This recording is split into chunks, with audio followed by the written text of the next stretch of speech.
Hello students, good afternoon. आज हम पढ़ेंगे आधुनिक विज्ञान का पार्ट 3, जिसका नाम है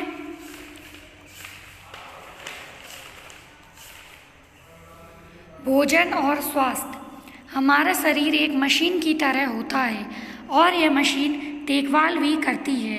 भोजन हमारे लिए बहुत महत्वपूर्ण होता है।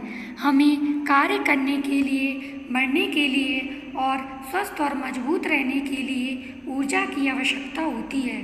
स्वस्थ और शक्तिशाली बने रहने के लिए हमें संतुलित आहार लेना चाहिए। हमारे भोजन में पर्याप्त पोषक तत्व होने चाहिए ताकि हम बढ़ सकें और स्वस्थ रह सकें। पोषक तत्वों की सूची। प्रोटीन कार्य, यह हमारे शरीर की वृद्धि में और हमें मजबूत बनाने में सहायता करता है। यह शरीर को प्रतिरोध शक्ति प्रदान करता है। स्रोत दूध, पनीर, मक्खन, मांस, मछली, चने, मटर और अंडे। कार्बोहाइड्रेट कार्य, वसा कार्य करने और खेलने के लिए अतिरिक्त ऊर्जा देती है। स्रोत ब्रेड, चीनी, आलू, मिठाई। वसा कार्य, वसा कार्य करने और खेलने के लिए अतिरिक्त ऊर्जा देती है। स्रोत मछली, तेल, घी, मस्टर्ड, नारियल का तेल। विटामिन कार्य, यह शरीर को स्वस्थ और बीमारियों से लड़ने में सहायता करते हैं। ये आँखों को स्वस्थ रखते हैं। ये रोगों से लड़ने में सुरक्षा देते हैं। स्रोत फल, सब्जियां, मसाले, दही, केला, आंवला, अदरक। खनिज पदार्थ कार्य, यह हमारे शरीर का निर्माण करते हैं। यह बढ़ने में हमारी सहायता करते हैं। स्रोत हरी सब्जियां और फल। रेशे और चोकर कार्य, यह हमारी पाचन प्रणाली को स्वस्थ रखने में सहायता करते हैं। स्रोत फल, सब्जियां, पत्ते, बीन्स। पानी, जूस कार्य, हमारे शरीर में पानी विद्यमान होता है और हमें भी जीने के लिए पानी की ज़रूरत होती है। ताज़े फल और सब्जियों में भी पानी विद्यमान होता है। संतुलित आहार एक आहार जिसमें भोजन के सभी तत्व उचित मात्रा में विद्यमान होते हैं संतुलित आहार कहलाते हैं। शरीर को कार्बोहाइड्रेट, वसा, प्रोटीन, विटामिन, खनिज पदार्थ और तंतुओं की आवश्यकता होती है। यह उस भोजन में मिले होने चाहिए जो हम खाते हैं। एक संतुलित आहार में उचित भोजन उचित मात्रा में विद्यमान होता है। न केवल इसे बल्कि पोषण तत्वों की देखभाल के लिए भोजन को भी पकाया जाना चाहिए। भोजन की संरक्षित किया जा सकता है, लेकिन भोजन को संरक्षित करने की उपयुक्त विधि होनी चाहिए। यह उबालकर, ठंडा करके, नमक मिलाकर तथा मीठे के रूप में यह किया जा सकता है। यह एक उचित तरीके से होना चाहिए ताकि यह अपनी पोषण युक्त शक्ति को क्षीण न होने दे। व्यायाम प्रतिदिन सुबह का व्यायाम शरीर को स्वस्थ और फिट रखता है। यह मांसपेशियों को सुदृढ़ बनाने में और विकास में सहायता करता है। यदि तुम व्यायाम नहीं करते हो, जैसे भागना, साइकिल चलाना और योग करना, तो मांसपेशियां कमज़ोर और ढीली हो जाती हैं। व्यायाम के दौरान रक्त संचार बढ़ जाता है। अधिक रक्त हृदय और मस्तिष्क में ले जाया जाता है।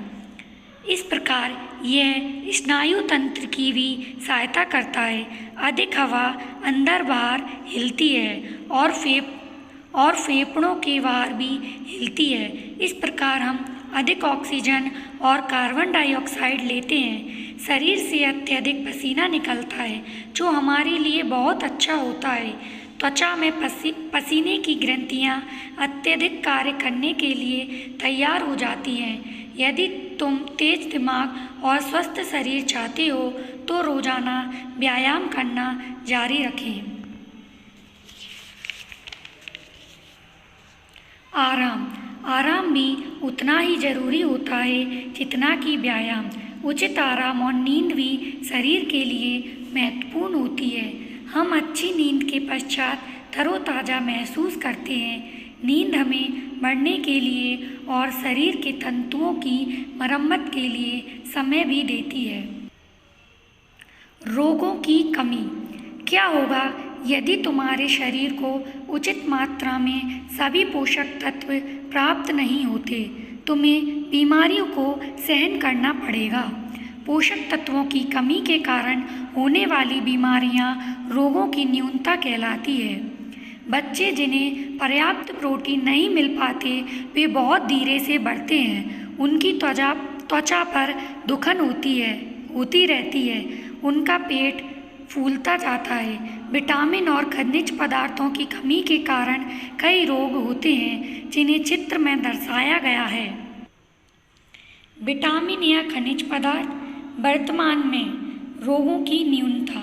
विटामिन ए दूध, गाजर, मक्खन, टमाटर।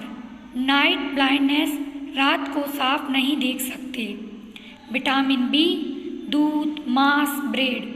बेरी एक खतरनाक रोग जो स्नायु और मांसपेशियों पर प्रभाव डालता है। विटामिन सी संतरा, टमाटर, पत्ता गोभी। स्कर्वी एक रोग होता है जिसके परिणाम स्वरूप मसूड़ों में खून आने लगता है और जोड़ों में सूजन। विटामिन डी अंडा, दूध, तेल। रिकेट्स एक रोग होता है जो हड्डियों और दांतों को प्रभावित करता है। आयरन सेब, केला, पालक, मीट। अनीमिया रक्त का रोग होता है। एक व्यक्ति जिसे अनीमिया होता है वह पीला और थका हुआ दिखाई देता है। कैल्शियम और फास्फोरस। मछली, दूध। हड्डियों और दांतों का अनुचित विकास। आयोडीन नमक, झींगा। गोइटर जो गर्दन की ग्रंथि में सूजन का कारण होता है।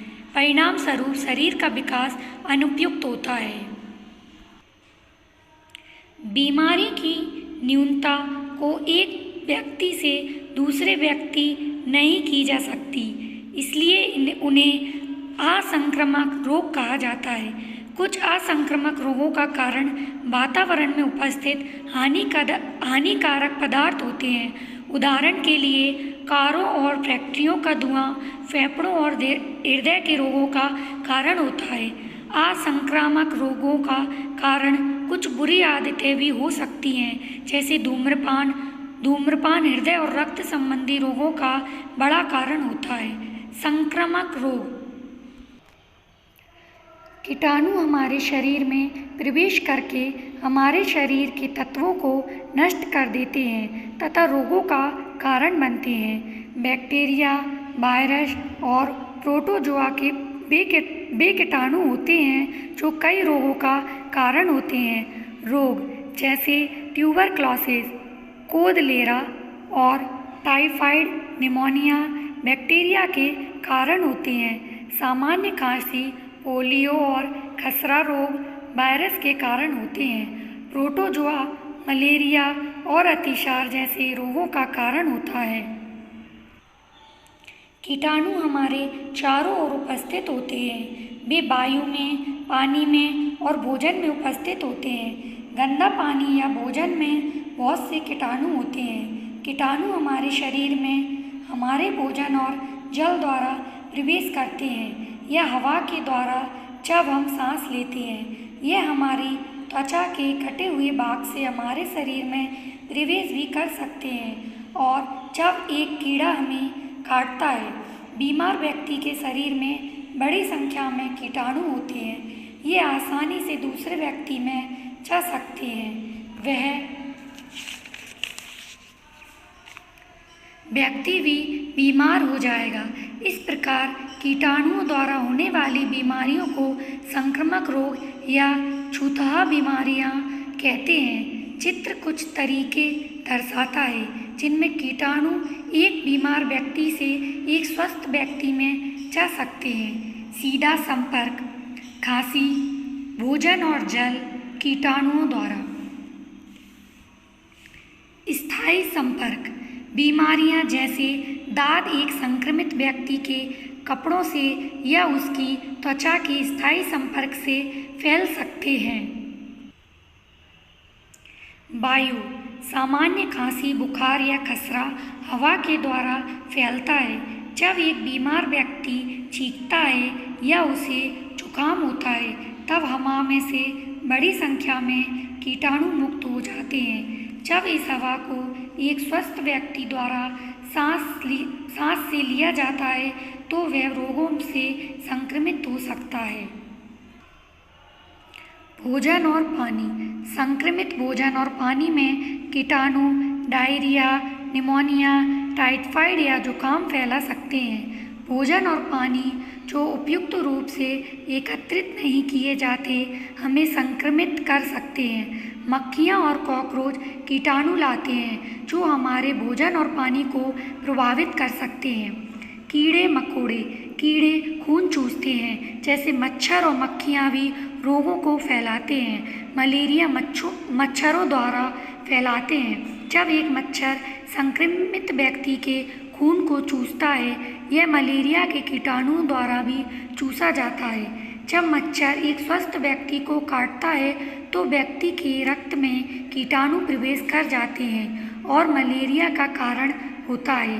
अन्य बीमारियां जो कीड़ों द्वारा फैलती हैं, जैसे बुखार, डेंगू बुखार और प्लेग आदि। नष्ट हुई त्वचा। तुम्हारी त्वचा तुम्हारे शरीर को ढकती है और कीटाणुओं को प्रवेश करने से रोकती है। लेकिन यदि तुम्हारी त्वचा नष्ट हो जाती है, उदाहरण के लिए जब तुम्हें चोट लगती है, कीटाणु प्रवेश कर जाते हैं और रोगों का कारण होते हैं। रोगों के कीटाणु जैसे टेटनस तुम्हारे शरीर में कटे हुए भाग द्वारा प्रवेश कर जाते हैं। रोगों की रोकथाम। स्वच्छता। कीटाणु गंदे वातावरण में पनपते हैं। यदि हम बीमारियों को फैलने से रोकना चाहते हैं तो हमें रोजाना अपने चारों ओर सफाई रखनी चाहिए। हम अत्यधिक कूड़ा इकट्ठा कर लेते हैं और यह कूड़ा मच्छरों और मक्खियों को पनपने में सहायता करता है। यदि हम कूड़े को इधर उधर फेंकते हैं तो हम कीटाणुओं और मच्छरों को निमंत्रण देते हैं। कूड़ेदान साफ होने चाहिए और जहाँ कहीं आवश्यक हो रखे जाने चाहिए। बायोगैस। बायोगैस बहुत महत्वपूर्ण गैस होती है और इसका प्रयोग ऊर्जा और बिजली उत्पन्न करने में किया जाता है। यह रसोई के बेकार पदार्थों से बनाई जाती है, जैसे सब्जियां, फलों के छिलके, बीजों के अंकुरों से गाय का गोबर भी प्रयोग किया जाता है।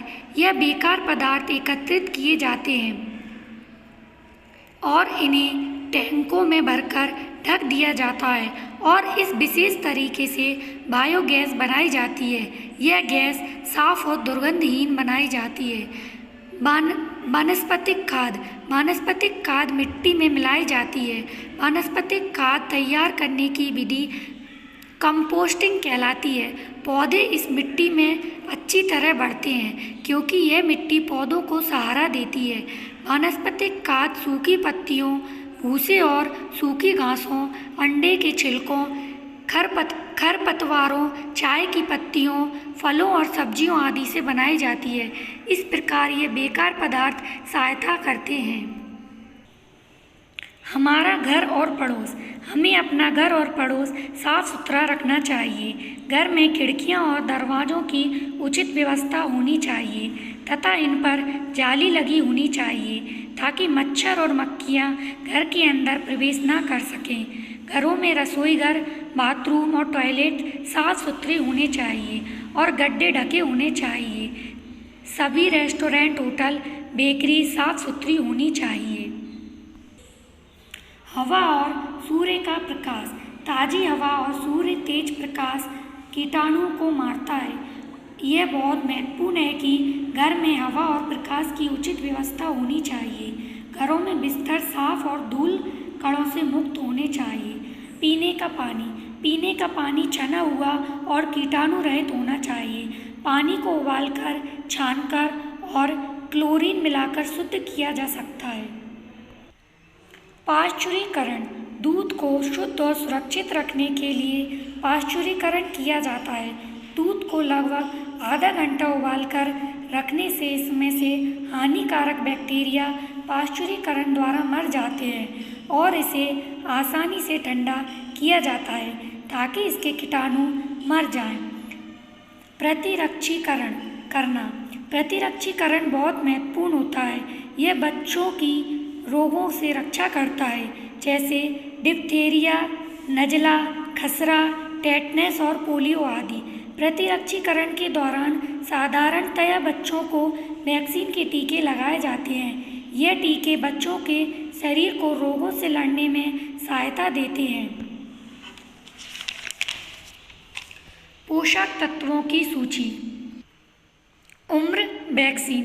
जन्म पर हेपेटाइटिस बी 1 से 3 महीने, hepatitis B, diphtheria, pertussis, tetanus, DPT, H, influenzae type B,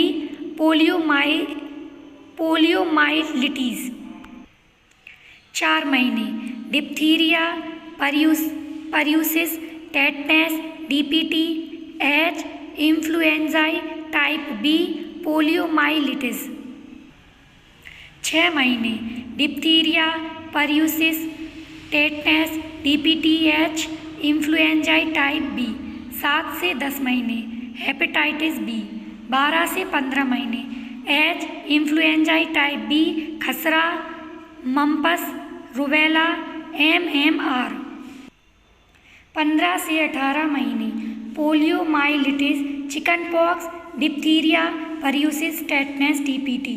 4 से 6 वर्ष, diphtheria, pertussis, tetanus, DPT, poliomyelitis, खसरा, मम्पस, रुबेला, MMR।